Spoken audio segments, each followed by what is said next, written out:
Good afternoon એકતા સ્કૂલના વિદ્યાર્થી મિત્રો. ધોરણ 10 2020માં કોરોનાની મહામારીના કારણે સરકારશ્રીએ અને માધ્યમિક શિક્ષણ બોર્ડે વિદ્યાર્થી સામે જોઈને વિદ્યાર્થીઓને તૈયારી કેમ કરવી ઓછા સમયમાં એના વિષય ઉપર ગહન અભ્યાસ કરીને આજે આપણને 70% કોર્સ આપ્યો છે. તો એ 70% કોર્સ આપણે સમજવો પડશે. એ આપણે ધ્યાનથી સમજીશું. ધોરણ 10માં મને તો ઓળખી જ ગયા હશો બધા વિદ્યાર્થીઓ કે મારો વિષય હિન્દી છે અને હિન્દી વિષયનો કોર્સ લઈને હું આવ્યો છું 70%. તો આજે આપણે મારાથી થોડીક એક ભૂલ થઈ ગઈ છે, માફ કરજો વિદ્યાર્થી મિત્રો, કે મેં બી વિભાગ પહેલાં લખ્યું છે, એ વિભાગ પછી લખ્યું છે, એટલે ગદ્ય પછી લખ્યું છે અને પદ્ય પહેલાં લખ્યું છે. તમને તમારી સ્ક્રીન ઉપર દેખાતું હશે, જોજો ખાસ. હવે જોવાનું એ છે કે 10મા ધોરણની અંદર કોર્સ તો તમને મળી ગયો છે, પણ એ કોર્સને સમજાવવો પડશે, તમારે સમજવો પડશે. પાઠમાંથી કેટલું પૂછાશે, કાવ્યમાંથી કેટલું પૂછાશે, કયા પ્રશ્નો પૂછાશે એ નહીં, પણ શું પૂછાશે અને કેવી રીતના પૂછાશે એના વિષય ઉપર તમારી પાસે ધોરણ 10 માર્ચ 2020નું પેપર આવી ગયું હશે. મેં વોટ્સઅપ કરેલું છે તમને, આ પણ મેં તમને વોટ્સઅપ કરેલું છે. તમે પણ કેટલાક વિદ્યાર્થીઓએ અભ્યાસ કર્યો હશે.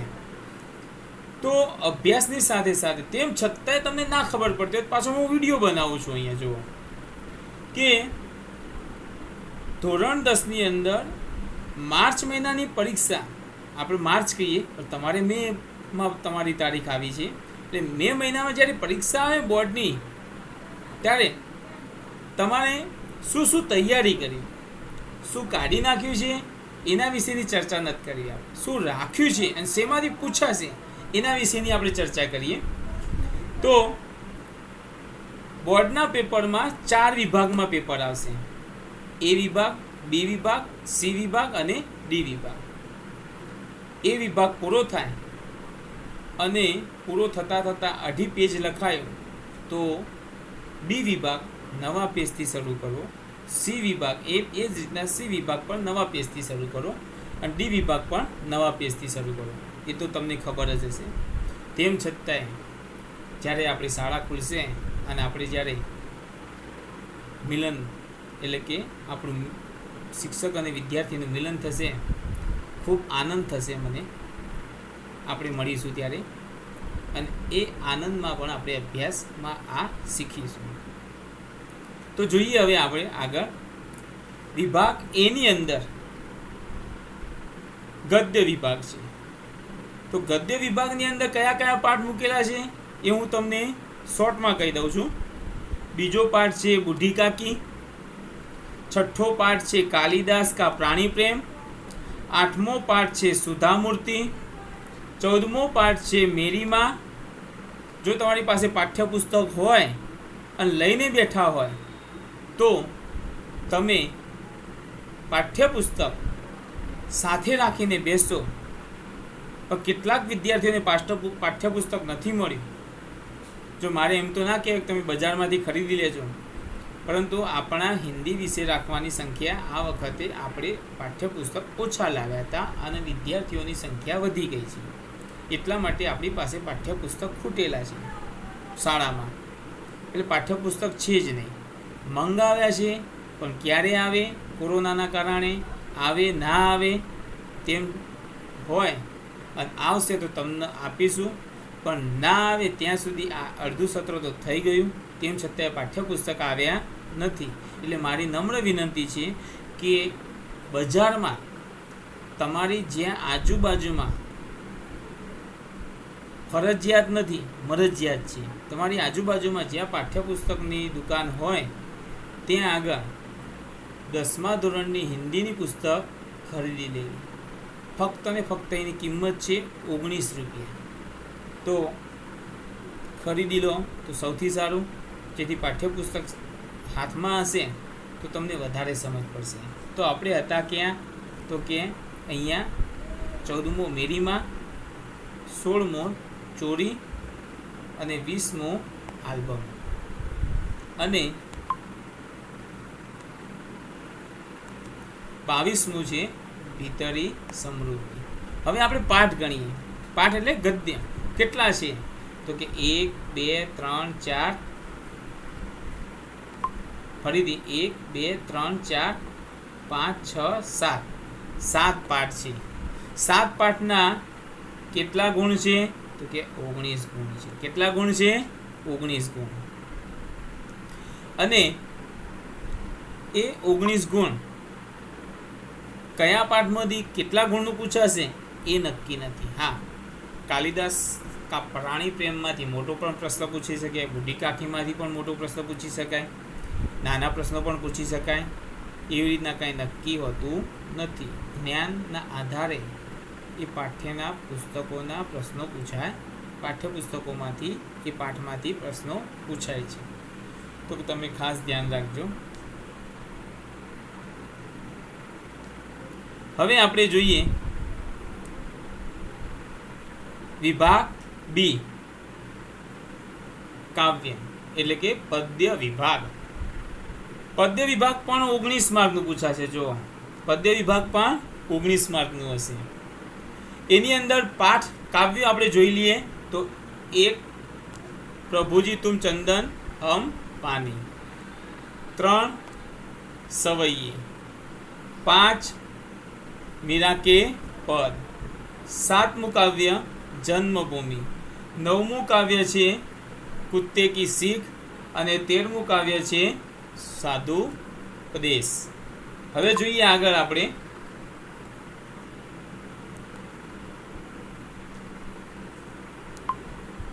19મું કાવ્ય છે તોતા और इंद्र, 21મું કાવ્ય છે पहेलिया मुकरिया અને 23મું કાવ્ય છે ભૂખ. અહીંયા નોંધ પણ મેં કરી છે, ભાષામાં પાઠના આધારે માર્ક્સ નથી હોતા. એટલે કે 19 માર્કનું કાવ્યમાંથી પૂછાશે અને 19 માર્કનું ગદ્યમાંથી પૂછાશે. हिंदी विषय की बोर्ड पेपर का प्रारूप भी देखना है. એનું પ્રારૂપ એટલે કે બોર્ડનું પેપરનું પ્રારૂપ કેવું છે એ પણ મેં મૂકેલું છે અને એ પણ તમારે જોવાનું છે. તો હવે આપણે આગળ વધીએ. જોઈએ તો કે પદ્ય વિભાગમાંથી 19 માર્ક અને ગદ્ય વિભાગમાંથી 19 માર્ક. 3-3 માર્કના 2 પ્રશ્નો મોટા આમાંથી પૂછાશે. 4-4 માર્કના અથવા 3-3 માર્કના 2 મોટા પ્રશ્નો આમાંથી પણ પૂછાશે. તો આમાંથી 6 માર્કના પ્રશ્નો પૂછાશે કાવ્યમાંથી. એનું પણ આપણે ચર્ચા કરી લઈએ. કાવ્યમાં હર હંમેશા ખાસ ધ્યાન રાખવું કે કાવ્યમાં મોટો પ્રશ્ન 1 અથવા તો 2 હોય એક કાવ્યમાંથી. એટલે કુલ્લે 9 કાવ્ય છે તો 18 પ્રશ્નો છે. 18 પ્રશ્નો વાંચો, 6 માર્ક રોકડા લઈ જાઓ. અને તેમ છતાંય પણ ચલો 18 પ્રશ્નો પણ આપણે સાઈડમાં મૂકી દઈએ, બરાબર. 9 કાવ્યને તમે એને સંગીત દ્વારા એને ગ્રહણ કરો, ગાન દ્વારા એને સમજો, એ કાવ્યમાં શું કહેવા માગે છે એ સમજો. કાવ્ય સમજી ગયા એટલે ઓટોમેટિક મોટું પાઠ, મોટો પ્રશ્ન તમને આવડી જશે. એવી જ રીતના નાના નાના પ્રશ્નો પણ તમને આવડી જશે.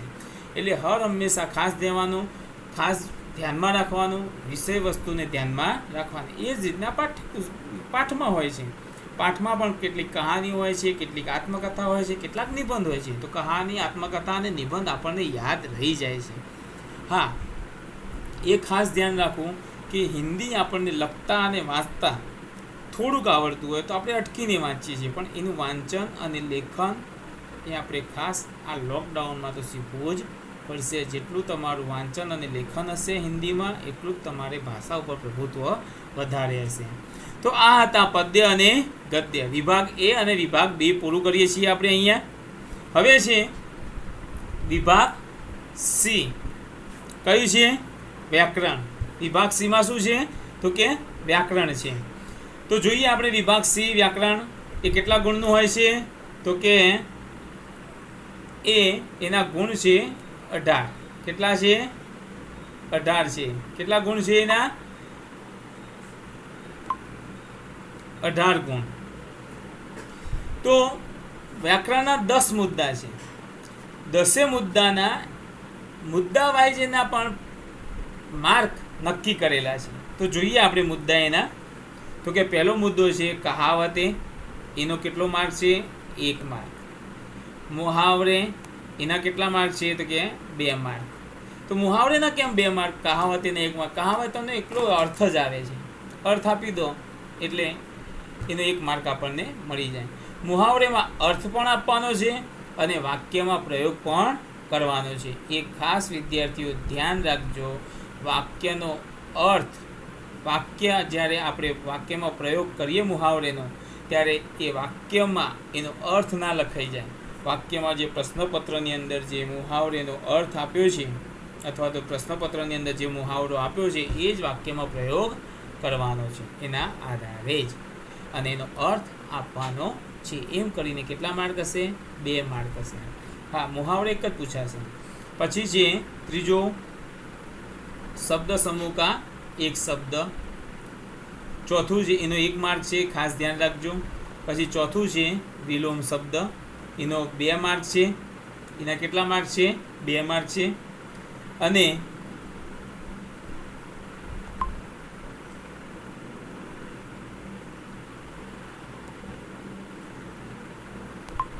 પાંચમું છે સમાનાર્થી શબ્દ, એના પણ 2 માર્ક છે. 2 માર્ક કેમ? કે સમાનાર્થી શબ્દ 2 પૂછાશે. હા, પાઠ્યપુસ્તકની અંદર જે શબ્દાર્થો છે એ બધા જ સમાનાર્થી શબ્દ હોય એવું હોતું નથી. એની અંદર શબ્દ સમૂહ કે લીએ એક શબ્દ પણ હોય, મુહાવરે પણ હોય અને કહાવતે પણ હોય. પાઠનો અર્થ, પાઠના શબ્દોનો અર્થ બતાવે છે. તમને સમાનાર્થી શબ્દ નથી કહેતા પણ એ શબ્દાર્થ છે. અને સમાનાર્થી શબ્દો પણ મેં તમને PDF ચોપડો આપ્યો છે, એમાં તમામ સમાનાર્થી શબ્દો મેં લખેલા છે. એ સમાનાર્થી શબ્દો મોઢે કરી દેવા અને 1-2 વખત અથવા તો 3 વખત વાંચન કરીને એ શીખી લેવા. હવે છઠ્ઠો મુદ્દો છે સંધિ. તો સંધિ જોડો અને છોડો એમ છે. જોડોનો 1 માર્ક અને છોડોનો 1 માર્ક. એમ કરીને કેટલા માર્કનું છે? 2 માર્કનું. તો જોડો, સંધિ છોડો યાની કે જોડો, તો વિજય વત્તા ઉત્સવ, તો વિજયોત્સવ એ જોડી નાખ્યું આપણે. વિજય વત્તા ઉત્સવ, તો વિજયોત્સવ એનો છોડવાનો હોય તો વિજય વત્તા ઉત્સવ. એમ કરીને આવા 1 માર્કના 2 હોય તો એવા 2 માર્ક છે. પણ એકના એક શબ્દના 2 છોડો અને જોડો એવું નહીં. બીજા 2 કોઈ બીજો શબ્દ હશે એને જોડવાનો હશે અને કોઈ બીજી સંજ્ઞા હશે એને છોડવાનું હશે. તો આ રીતના પ્રશ્ન પૂછાશે, એના 2 માર્ક છે. હવે છે ભાવવાચક સંજ્ઞા. તો ભાવવાચક સંજ્ઞા પણ કેટલી પૂછાશે? 2 પૂછાશે. એ આપણે શીખી ગયા છીએ, એના 2 માર્ક છે. કર્તૃવાચક સંજ્ઞા કેટલી પૂછાશે? 2 પૂછાશે અને એના 2 માર્ક છે. કર્તૃવાચક સંજ્ઞા કોને કહેવાય છે? તો કે જે સંજ્ઞામાં કર્મનો ભાવ છુપાયેલો હોય અને કર્મના આધારે એનું નામ હોય તો એને શું કહેવાય? કર્તૃવાચક સંજ્ઞા. વિશેષણ સંજ્ઞા, વિશેષણ એ પણ કેટલા માર્કની પૂછાય છે? 2 માર્કની પૂછાય છે. એટલે કે 2 વિશેષણ પૂછાશે. વિશેષણ કોને કહેવાય? તો કે સંજ્ઞા અથવા નામના અર્થમાં વધારો કરે તેને શું કહેવાય છે? વિશેષણ. એ જ રીતના સમાસ, સમાસનો અર્થ અથવા તો સમાસનો પ્રકાર તમારે સમજાવવાનો છે. પ્રકારનો એનો પ્રકાર લખવાનો છે. કોઈ પણ એક સમાસ હશે એનો પ્રકાર समझाना है. माता पिता, तो माता और पिता कौन सा समास है? द्वंद्व समास. इस तरह से वहाँ 2 समास आएंगे और 2 मार्कનો આ સમાસ છે અને 2 માર્કના 2 સમાસ પૂછા છે. એમ કરીને કુલ્લે કેટલા માર્કનું છે? તો કે 18 માર્કનું. કેટલા માર્કનું છે જોઈ લઈએ આપણે. 18 માર્કનું છે. કુલ્લે વ્યાકરણ કેટલા માર્કનું પૂછાશે? તો કે 18 માર્કનું. તો મિત્રો A, B અને C વિભાગમાં તમને સમજણ પડી ગઈ હશે. ભૂલ ના થાય, ધ્યાનથી વિડીયો જોજો. હજી આગળ D વિભાગ છે. D વિભાગમાં પણ જેટલું તમે પેપરમાં સ્પષ્ટ હશો તો તમને તૈયારી કરવાની મજા આવશે. એટલા માટે જ મેં આ વિડીયો મૂક્યો છે તમારા માટે અહીંયા. તો હવે આપણે જોઈએ D વિભાગ. D વિભાગમાં જોઈએ આપણે તો કે ડી વિભાગની અંદર કેટલા માર્કનો હશે ડી વિભાગ? તો કે 24 માર્કનો. કેટલા માર્કનો હશે? 24 માર્ક. પાઠ્યપુસ્તકમાંથી 19 માર્ક પદ્ય, 19 માર્ક ગદ્ય અને વ્યાકરણના કેટલાક મુદ્દાઓ. એ વ્યાકરણના મુદ્દાઓના ઉદાહરણો પણ તમને પાઠ્યપુસ્તકમાંથી જ મળશે. પણ આ એક 24 માર્ક એવા છે કે જે તમને પાઠ્યપુસ્તકમાંથી ક્યાંક મળશે, એટલે કે પાઠોમાંથી નહીં, કાવ્યમાંથી નહીં, પણ એના ગદ્ય સ્વરૂપે ત્યાં તમને મળશે. અને કેટલાક બહારના પણ હશે, કેટલાક નિબંધો પણ બહારના હશે. એ મેં તમને લેસનમાં પણ આપ્યું છે, એ તમે જોયું હશે. તો એ જોજો, બહારના નિબંધો જોજો, લખવાની કોશિશ કરજો, સારા અક્ષર કાઢવાની કોશિશ કરજો. અને લેખન વિભાગના આધારે જ તમે કંઈક હિન્દી ભાષામાં કંઈક તમારે દૃઢતા આવે છે અને બોલવામાં અને લખવામાં તમારી પકડ રહે છે. તો જોઈએ આપણે લેખન વિભાગ 24 માર્કનું સ્ટાન્ડર્ડ 10 હિન્દી. તો પહેલું જ વિભાગમાં 3 માર્કનો એક વિભાગ આવશે. એમાં સંક્ષિપ્ત ટિપ્પણી આવશે. કેટલું શું આવશે? સંક્ષિપ્ત ટિપ્પણી. તો જોઈએ સંક્ષિપ્ત ટિપ્પણીની અંદર શું કહેવા માગે છે. તો કે સંક્ષિપ્ત ટિપ્પણી એ કોને કહેવાય? તો કે તમારી પાઠ્યપુસ્તકની અંદર તમે જોયું હશે, મેં તમને PDF મોકલી છે. એ પાઠ્યપુસ્તકની અંદર પ્રયોજનમૂલક હિન્દી લખેલું હશે અને એની અંદર 8 ટિપ્પણીઓ છે. કેટલી? જો અહીંયા તમને દેખાતી હશે 8 ટિપ્પણી દેખાય છે. એક ટિપ્પણી એક જે જોવા બતાવું તમને કે સંચાર માધ્યમ, એક બીજું સમાચાર પત્ર, ત્રીજું છે આકાશવાણી, ચોથું છે દૂરદર્શન, પાંચમું છે STD ISD PCO, છઠ્ઠું છે કોમ્પ્યુટર, સાતમું છે DTP અને આઠમું છે ઈમેલ. 2020માં પૂછાઈ ગયું છે. હવે સંચાર માધ્યમ વિશે તમારે લખવાનું છે કમસે કમ 6-7 લીટી. એ જ રીતના સમાચાર પત્ર વિશે, આકાશવાણી વિશે, દૂરદર્શન વિશે, STD ISD PCO શું કહેવામાં આવે છે એની તમારે સમજ આપવાની છે 6-7 લીટીમાં. DTP કોને કહેવાય, કોમ્પ્યુટર કોને કહેવાય અને ઈમેલ શું કહેવાય એના વિશેનો શાબ્દિક ખ્યાલ તમારે આપવાનો છે. એના કેટલા ગુણ છે? 3 ગુણ છે. કેટલા ગુણ છે? 3 ગુણ. હવે આપણે આગળ વધીએ. ગદ્ય સમીક્ષા. ગદ્ય સમીક્ષા કોને કહેવાય? ગદ્ય સમીક્ષા કેટલા ગુણનો આવે છે? 4 ગુણનો. એ 4 ગુણના ગદ્ય સમીક્ષાની અંદર તમને એક ગદ્ય આપવામાં આવશે, બાહ્ય ગદ્ય. પાઠ્યપુસ્તકનો ક્યાંક પાઠમાંથી અથવા તો ક્યાંક પૂરક વાંચનના ગદ્યમાંથી હશે, કાં તો ક્યાંક તમારા સમજ અને જ્ઞાનના આધારે બોધપાઠવાળો ગદ્ય હશે. એ બોધપાઠવાળા ગદ્યમાંથી 4 પ્રશ્નો નીચે હશે.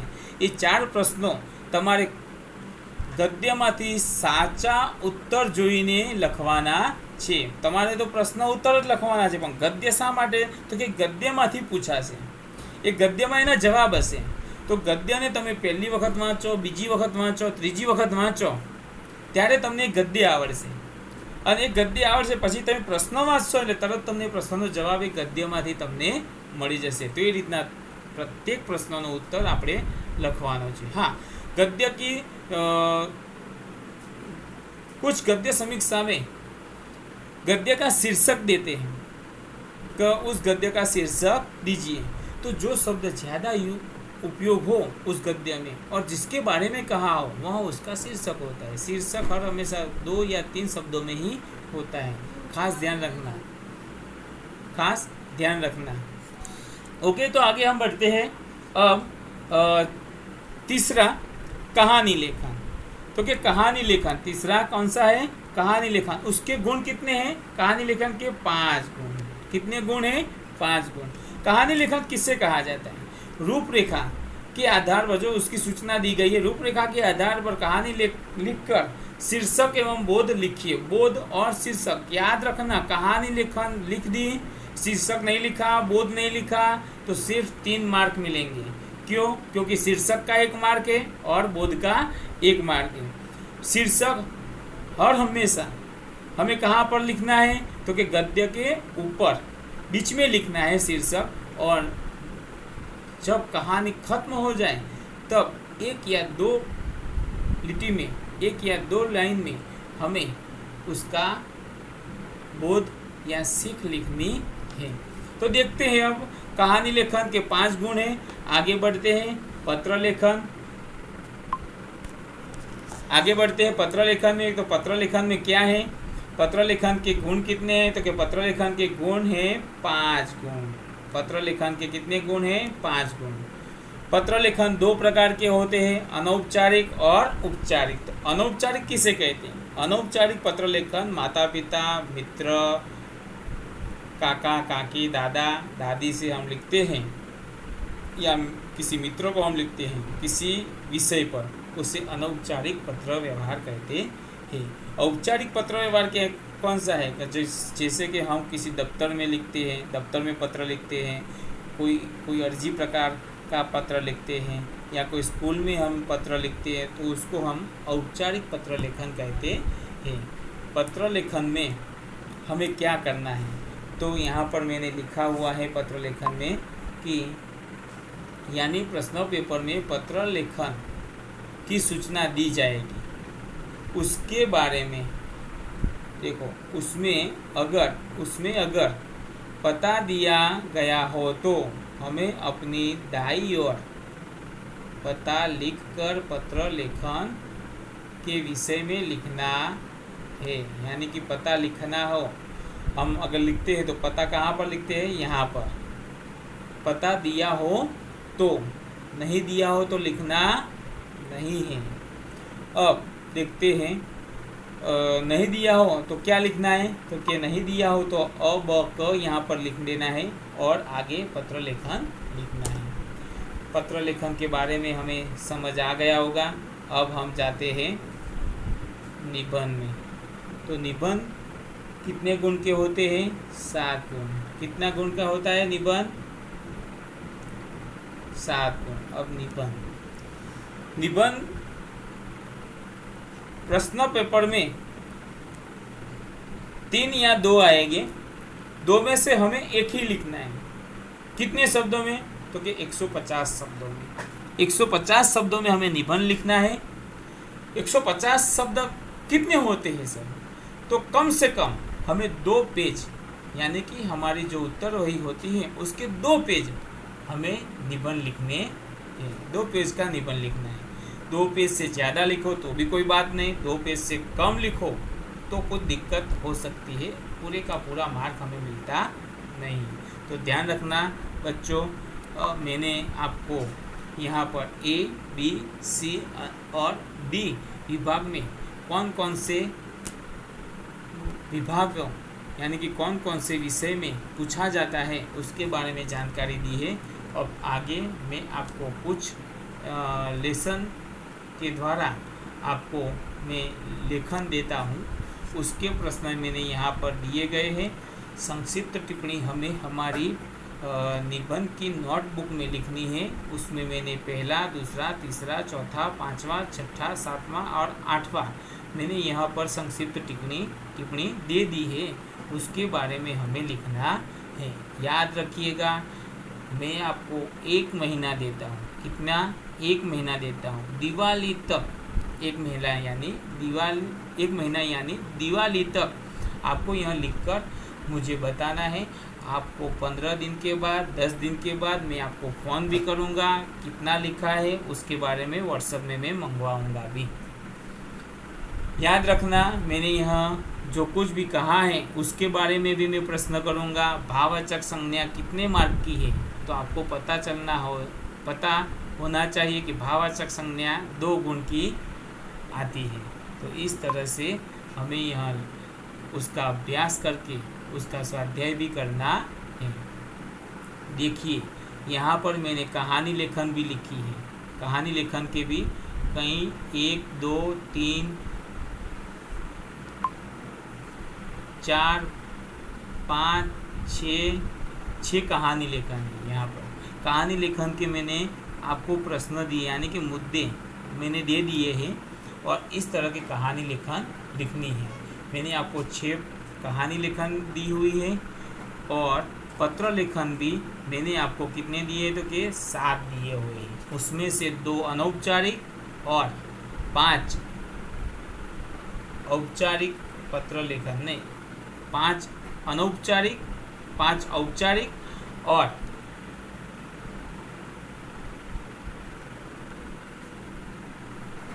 5 अनौपचारिक और 2 औपचारिक पत्र लेखन हमने आपको दिए हैं, वो भी लिखना है।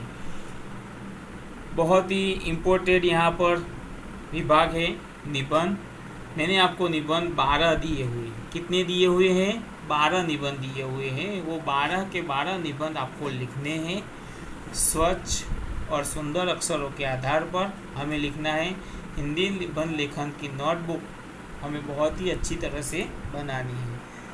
अक्षर सुधारना के बाद भी काम करना है।